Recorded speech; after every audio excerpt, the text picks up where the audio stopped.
আমার কাছে প্রচুর কমেন্ট আসে ড্রাগন ফুল নষ্ট হয়ে যাচ্ছে তার সমাধান কি জানার জন্য। তবে আমার গাছেও কিন্তু দেখতে পাচ্ছ অনেকগুলো ফুল নষ্ট হয়ে গেছে। যে কটা ফুল গাছে আসবে সে কটা সব কটাই যে ফলে পরিণত হবে তার তো কোনো মানে নেই। কিছু ফুল তো নষ্ট অবশ্যই হবে, এটা একদম ন্যাচারাল ব্যাপার। শুধু ড্রাগন গাছ বলে কথা না, সমস্ত ফলের গাছের একই নিয়ম। তো এই রকম ধরনের ছোট ফুল নষ্ট হওয়াটা স্বাভাবিক ব্যাপার। তবে অনেকে কমেন্ট করছো ড্রাগন ফুল বড় হচ্ছে, ফুটছে, পরাগায়ন করছো, তারপরও ফুলগুলো নষ্ট হয়ে যাচ্ছে।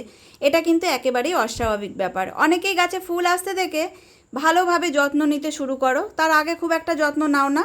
যখন ফলের সিজন শুরু হয়ে যায়, গাছে ফুল দেখো, তখনই যত্ন নিতে শুরু করো। বিভিন্ন ধরনের খাবার দিয়ে দাও, মানে সার দিয়ে দাও গাছের গোড়ায়, তাতে কিন্তু ফুল নষ্ট হয়। এছাড়া যদি তোমাদের ওখানে অতিরিক্ত হাই টেম্পারেচার থাকে আর সেই সময় গাছে ফুলও থাকে, তোমরা গাছে যদি জল দিতে থাকো তাহলেও কিন্তু ফুল নষ্ট হয়। অতিরিক্ত হাই টেম্পারেচার থাকলে আমি ড্রাগন গাছে কখনোই কিন্তু জল দিই না, খাবারও দিই না।